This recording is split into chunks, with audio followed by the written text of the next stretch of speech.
Welcome to Beyond the Black Letter Law by Prism Chambers, a platform where we demystify legal concepts for you. Today we have a special in-between series episode where we have the great honour of welcoming the British High Commissioner, Her Excellency, Ms. Charlotte Pierre. She was appointed as British High Commissioner last year, and it's a particularly meaningful appointment as she is the first woman British High Commissioner in Mauritius. I cannot wait to sit down with her. Charlotte, a very warm welcome to you. Thank you for having me, Joanna. It's great. When I first heard about the new British High Commissioner and the fact that she was a woman of colour and who also happens to have Mauritian heritage, I felt such a sense of pride and joy. And although technically speaking this is a legal podcast, I thought that it would be of tremendous value to our audience, many of whom are young professionals, to hear about your insights, your professional journey. So thank you for coming here today. Thank you for such a lovely welcome, and it is my privilege to be talking with you today. You started your career in the diplomatic service in 2000, if I'm not mistaken. Have you always wanted to be a diplomat? So I started in the Foreign Office in 2000, and I moved quite quickly over to what was the Department for International Development. Mm-hmm. And I've moved back and forth, and the theme in those two departments is they're focused on international policy. So that, I've always had a feeling I wanted to do something international. But actually my original career choice way back when was I wanted to be an archaeologist or, wow. or an archivist. Okay. Because history is an absolute passion. Is that what you studied at That's uni? what I studied, and I come from a long line of librarians and teachers. Academic. Yeah, and I don't know, I have a real passion for history, but then I think like a lot of people, you get to your final year and I didn't know what to do. And my university, I went to SOAS, which is a School of Oriental and African Studies. It's very obviously internationally facing. So I knew I wanted a career doing that and traveling, but I didn't know what. And I was recruited straight from uni by the Foreign Office, but it felt much more like I fell into it rather than it was a decision that way. Okay, and the rest is history, I guess. The rest is, and I think it's, you know, my career was really affected by 9/11. So I was 1 year into I was over in DFID by then. And I think for those who joined the civil service at that time, that was such a seismic moment in international relations and foreign policy. And that's really shaped and influenced my career since. So I've always gone for countries which I see as, you know, political priorities.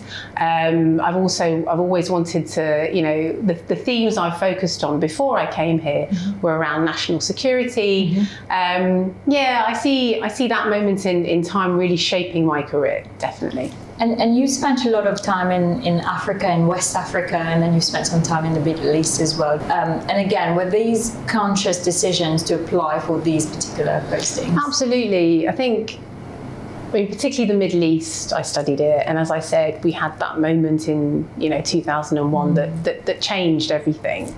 So, and I'm also fascinated by Middle Eastern culture. I think it's really rich and exciting, amazing food, but also Africa as well. And I think that does speak a little bit to my own heritage. This is a continent that's really important to me. But I think also there's so much sort of vibrancy and excitement in Africa. 20 years ago, the narrative was all about war and poverty and disaster. Now this continent has the fastest growing economies. It has vibrant countries like Mauritius, Ghana, Kenya. It feels this is where foreign policy's at. So yeah, I'm glad that my career kind of moved in that direction geographically, definitely. And did your Mauritian heritage, for those of whoever's watching, for those of you who don't know, you have Mauritian heritage, your parents are Mauritian. I think you mentioned that you were born here but spent most of your time outside in Mauritius. Did that play any role in choosing your current posting? So, well, No, I mean, I think, it's a no-brainer. If you see a job advertised in Mauritius, we're going to go for it. Whether or not you have Mauritian heritage. It's a dynamic place to work. So much is going on. People are fantastic, obviously. But I found that, I'm British. I know what I'm here to do. Mm-hmm. But at the same time, having Mauritian heritage, I think, does something really important, I think, in diplomacy. I think knowing history, knowing culture, knowing language, I think is a really important part to being a diplomat. And I think having that heritage gave me a bit of a kind of jump on starting the job. Mm-hmm. But, it also means that I have a really deep affection and respect for this country. I know what I'm here to do. I'm here to represent the UK and, look after British interests. But British interests and successes and Mauritian interests and successes aren't mutually exclusive. Correct. So I think it's really helped, and it's helped me do my job well, hopefully. But also, I think it gave me a head start. So you see that obviously as a strength. Have you ever felt any, you've made it very clear that you're here as a British citizen to represent Britain. Have you ever seen it as a conflict of sorts? Personally, I don't have a conflict. Mm-hmm. I know what I'm here to do. I think other people occasionally have an issue with it. I've had some lovely comments like, "Are you really British? You're not really the British High Commissioner, are you?" And I've had some real moments where a funny one was where I won't say the event and I won't say who was hosting it. Fair enough. But I was at the front and I was sat next to a European man.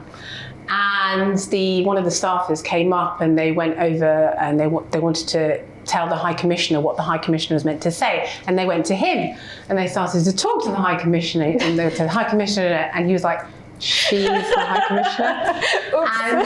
And, your initial reaction is, excuse, but, no one does it on purpose. Occasionally people do, there is a little bit of antagonism, but that's their problem, it's not my problem. Exactly, and you've been in your role for since August yes. of last year. If you look back at the last 9-10 months, how would you summarize your experience? Have you been able to achieve everything you wanted to achieve in a space of 10 months? Or? I don't know actually. I think there's something really important about, despite having Mauritian heritage and knowing the country a little, I think I haven't arrived here thinking I know it all. Mm-hmm. I think that's really important. I've never lived here for an extended period of time. I've only known my family. I don't have lots and lots of Mauritian colleagues and counterparts. So I think the first year is about really understanding your job, understanding your mandate, establishing relationships, establishing the right relationships, getting out there and being a little bit humble that you have quite a lot to learn. So I think I'm absolutely getting there, and I'm working hard to establish the relationships that I need, and I need to help me do what I was sent here to do. But I think already I feel that I'm identifying what my priorities will be. So I think a big one for us is trade. UK Mauritius trade annually is worth about £1 billion. Wow. So that relationship really matters to the UK. And certainly while I'm here, I want to strengthen that because I think there's so much where our two countries can take it further, particularly in financial services, in green tech, in education. So trade is a really big one. I want to do much more to promote the kind of cultural links. So I mentioned education. I hope that Mauritians still see the UK as somewhere they want to come and study. We also, our scientific institutions, our universities, I really want to promote that. And also there's a really active Mauritian diaspora in the UK. Yes, there is. And so I remember, I don't know, apologies for interrupting you. I don't know whether it's still there, but I remember there was this fantastic Mauritian restaurant in North London. Chililin. Yes. Yes, it's still there, I think. Still there.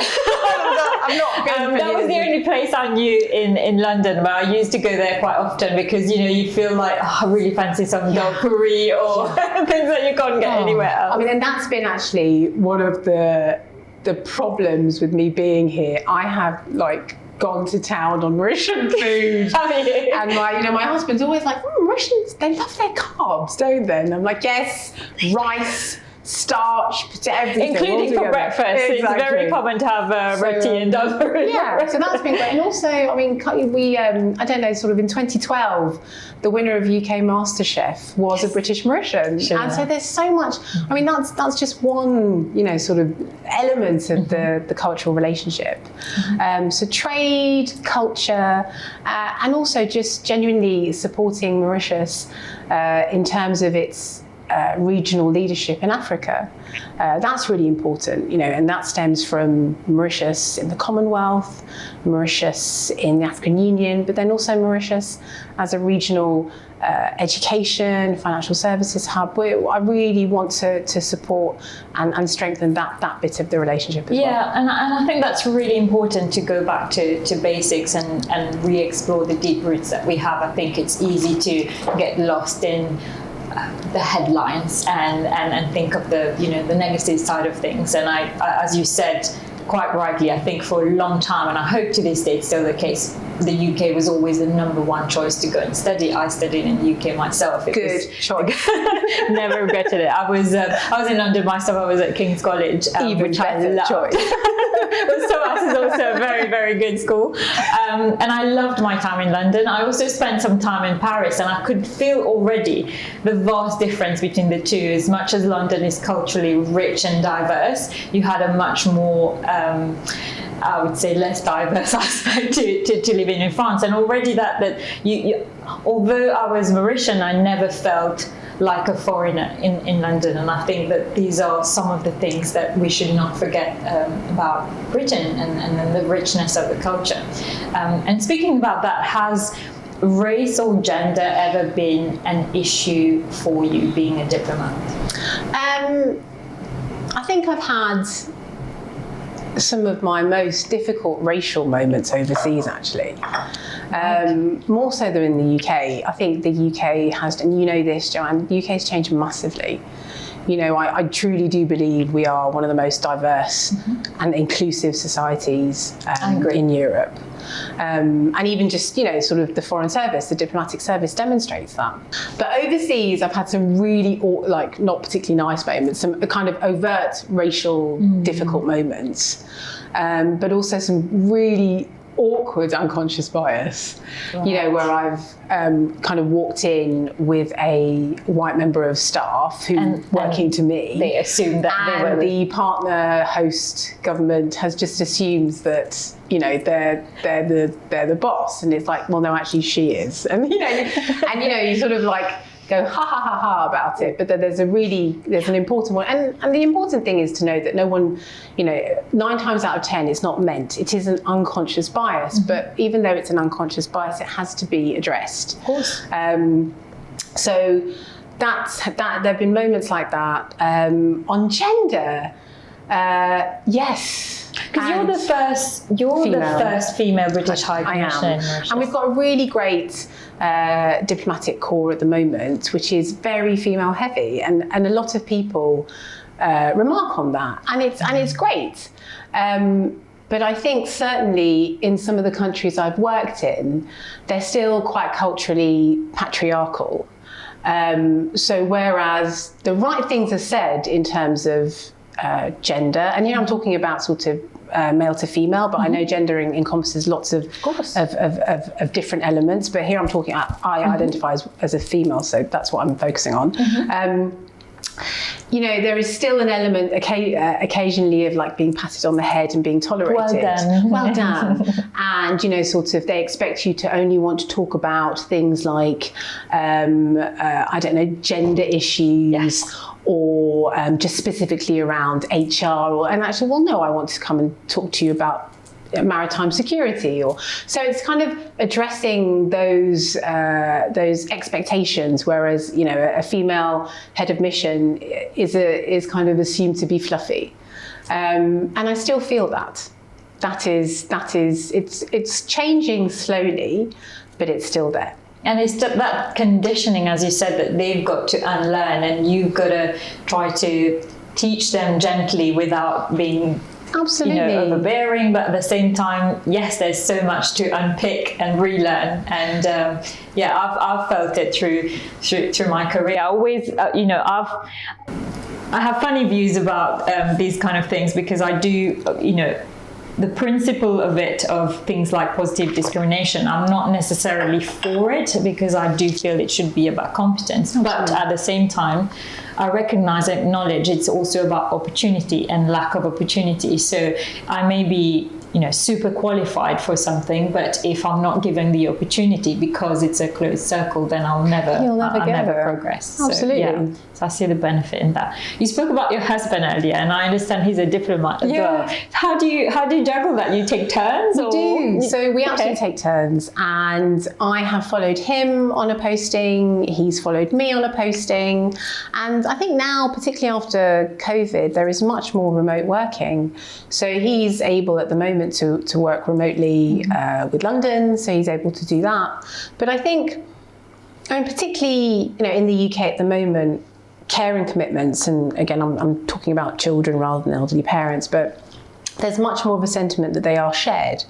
So I didn't when my kids were small, we didn't have shared parental leave, but that's a norm now. That's increasingly a norm, and I think that shows that in terms of a couple's career, it's very much seen as shared, commitments, and having a family and having a career. It's about reinforcing each other and supporting each other. So I'm not going to say I'm lucky, actually, because I think that's how it should be. That's the way it is. But I know that's not the case for everybody. And I know some colleagues who have had to, stop what looked like make sacrifices because they couldn't travel because their partner didn't want to leave the UK. And how long are the postings generally? Generally, it's about 3 years. Okay. It depends where you are. If you're in Iraq, it's a lot shorter. But a posting like this is around 3 years. Right. Okay. And just before Mauritius, where you mentioned you were back in London, but then you were somewhere else before. I was back in London, and I think that was really important, because before going out, I think you have to be back. It's helpful to be back in headquarters, understand what's happening. Also, we've had a fair bit of change and political change in the UK, so it was really quite helpful to be back in London to observe that, see that, understand what our Prime Minister and our Foreign Secretary, what their priorities were.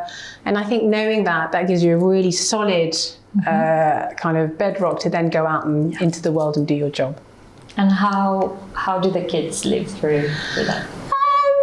They're okay. They moved quite quickly overseas when they were little. But it's definitely something that, as they get older, affects both my husband and my career choices, because children are just harder to move as they get older.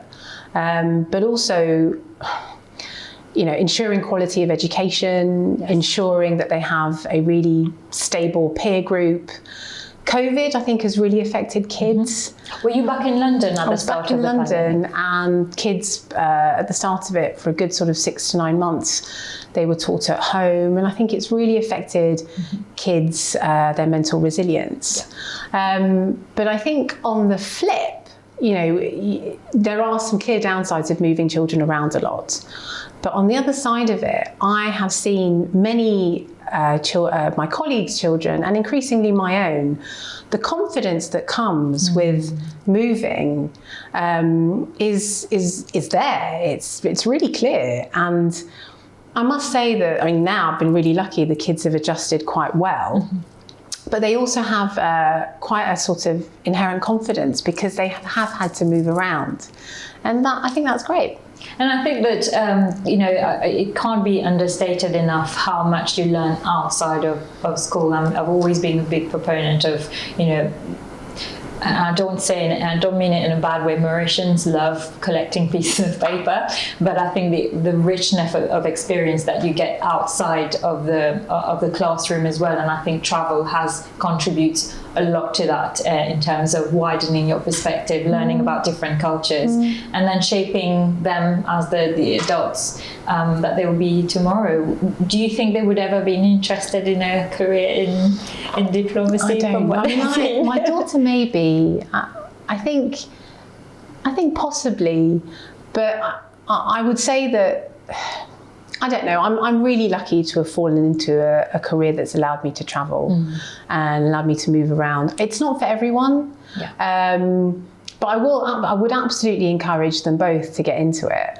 But what about you? I mean, do your kids, do they often go back? Do they feel like they have a link to the UK? Yeah, so my daughter was born in London, and in Paddington actually, and she... it's hard for her because we have two sets of grandparents, one set of grandparents in the UK and one set here. She's very, very close to both of them. So she, from time to time, she would say, I want to go back to England. So it's a hard one. My son he loves the grandparents, but at the same time, he's never known the UK as such. Last time we went, just before the pandemic, he was very little, so he doesn't have a clear memory. But we're going back this summer, and we've booked, the Lion King, and the Natural History Museum, so all the touristy stuff. But I think that my daughter, I think, would be very happy to go back. If we told her tomorrow we're packing our bags and we're going. So it's an interesting one. But I think, as we were saying before we started recording, I think the quality of life that they have as young children in Mauritius is, I can't fault that. They have such a good life, and also for me, it enables me to not having to choose between my family and my career. Absolutely. Something that I felt back in London I would have had to make that choice, and I've never had to make that choice. I think so. I mean, it is quite tough to balance everything, and I do believe that there are some of the kind of school of thought who think you can have everything. I don't think you can. You can't. And I think you have to decide what is important to you. Yeah. And as you work through your career, you kind of go through different phases. Sometimes you slow down, sometimes you accelerate. Yeah. But there are absolutely sacrifices to make. Yeah, I'm glad you acknowledge that, because as you say, that sometimes you see social media and what people put forward, and you think that they have a perfect life, but you never know what it's goes on in there. It's all a lie. Talk about social media. Actually, I've seen that you're fairly active on social media. Yeah. How do you think that helps you consolidate your role as British High Commissioner? So I've got to admit something. I am useless on social media, and Twitter. I didn't have a Twitter account before I took on this role. Okay. And I've gotten into it because I think in this day and age, this is how we communicate. Communication is quick, communication is real time, and it's to the point. And I think also, if you want to, sort of get your message across effectively, you have to move with the times. So I think social media is massively important. We want to be engaging with a diverse range of constituents in Mauritius and internationally, and social media helps that, particularly trying to engage with young people. But I find also, though, social media is really intimidating. And I find that, I have to some extent be myself.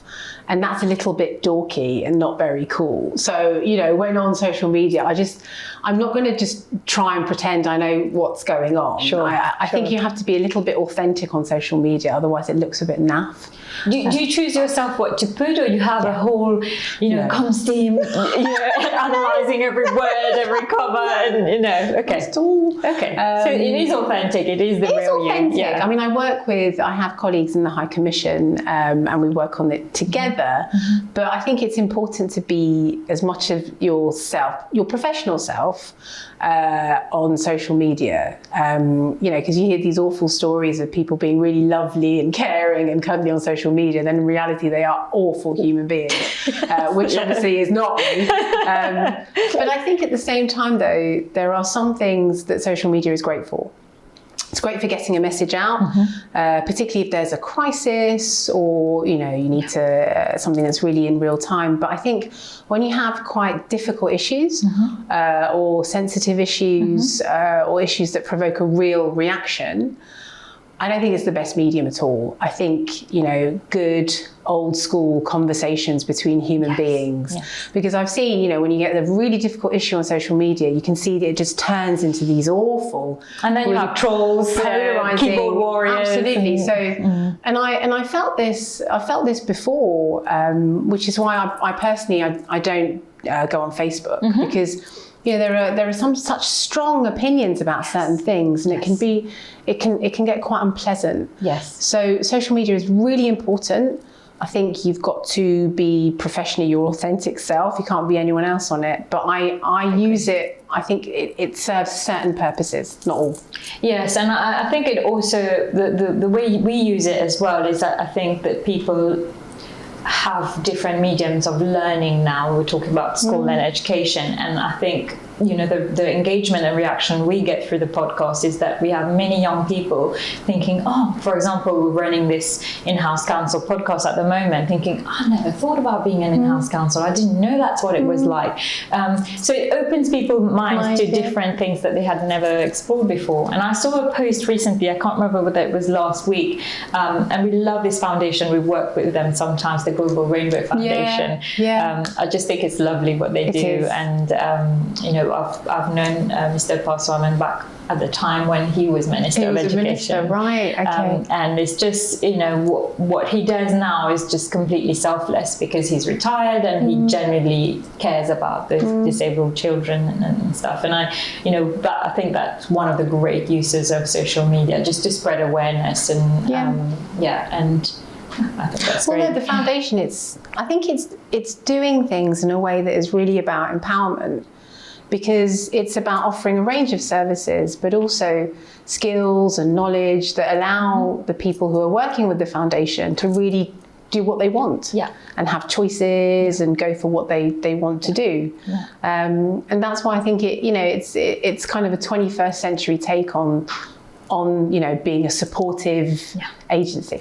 And the visits that you do as VHC, do you reach out to them or they reach out to you? It's a bit of both. Okay. When I arrived, I tried to try and go and see something every week. Okay. I tried to go around the whole sort of island, different parts, not just stay, sort of in the capital, and meet different communities and different people. I think that was a really important part of my induction, and I did that through advice from colleagues in the High Commission, but also I said, do you want me to come and see you? I don't know how that went down.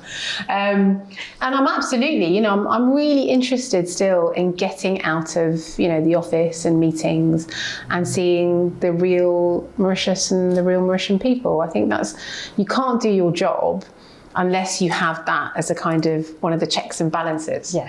That's really important. That's reality. And also seeing the real Mauritius, I think it's easy I'm in an office all day, but I do try to go out. I think it's easy to forget that there are real pockets of extremities on the island. I was reading something on LinkedIn the other day. It was talking about the UK, and I just thought how much worse it must be for Mauritius, about the UK starting to experience food poverty. And when you think of first world country experiencing that, now here we're dealing with the rising prices of even gas and fuel and basic necessities. So going out and about, I think is so key, and I think it's great to do. I'm not sure people like me turning up, but it's me. What advice would you give to an aspiring young graduate from SOAS or elsewhere wanting to go in diplomacy? I don't know. I think there are some important characteristics that you need, I think, in modern sort of international work and diplomacy. I think patience is a really big one. Especially as, the world and different countries and different groups have really different views, and you just need to be patient. Sort of doing good diplomacy, I think patience is a really big part of it. I think you have to have a healthy dose of curiosity. And you have to have respect, because I think modern international relations are about sort of equal partnership. And that's certainly the way we do it in the UK. I think you have to also be prepared to be agile and be willing to have, your sort of life turned upside down quite regularly as you move around the world. But I think if you are curious, if you're a patient person, if you respect other cultures and you want to learn, I think really having an open mind and wanting to learn and have new experiences. Yeah. And also if you want to be part of what can be quite, sort of historic moments, this is absolutely the career for you. And I know that it's, we are the civil service in the UK more broadly, and also the, my ministry, the FCDO, they're really pushing for young people to think about this as a career path. And we're really pushing to try and really diversify that as well. So if that sounds like a good path, that's the one. Come see us. Good marketing. Do you see yourself doing that for, well, I won't say forever, but do you see yourself traveling around the world for the next 20, 30 years? I'd like to. I mean, I'm not sure if I should admit this, but a lot of it will be determined by my family. Yeah. I think there's no harm in admitting if you're a professional, that your family is really important. Of course. So I think what my family needs will determine that. But I'd love to. I really would. It's a big world. Yeah, it is a big world. And so you've done how many postings? Overseas postings? Fifth. Okay. So yes. I mean, they've kind of varied a bit, but this is how many years have I been in the civil service? 22. So this is the fifth of 22 years. Does it feel like it's been 22 years, or has it just gone by like It's gone by really quickly. But 4 of those years, actually, I was on a career break. And I think this is what's so fantastic about the civil service, that there is flexibility to do that, and you can still pick up where you left off. So, I was really nervous about coming back after 4 years of, Were they 4 consecutive years? They were 4 consecutive years. So when you just had your... I had my children, but also then I was following my husband on a posting, and I really worried about coming back. But, I'm really lucky that my employer actually addresses those sorts of questions about supporting people back into work, about sort of actually thinking that that's a pool of talent that shouldn't necessarily be lost, because sometimes you can feel like you're put out to pasture. Yeah.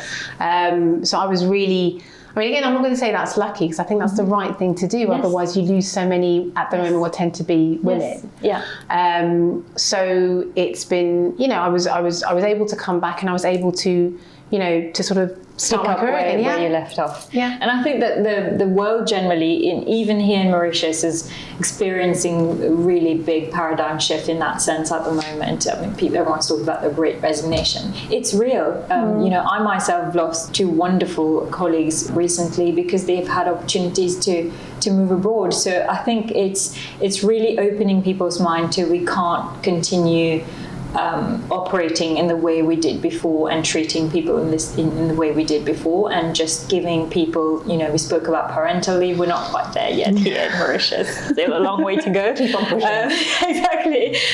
So parental leave, having that flexibility to work from home, all this it's starting. There's still a long way to go, but the UK is very, very far ahead in that sense. But I'm hoping this is one of the things that will be imported. But it's, it's taken time. It's taken time, and I think it's also been up to sort of people in the workplace actually to not necessarily sort of make demands as well, a little bit.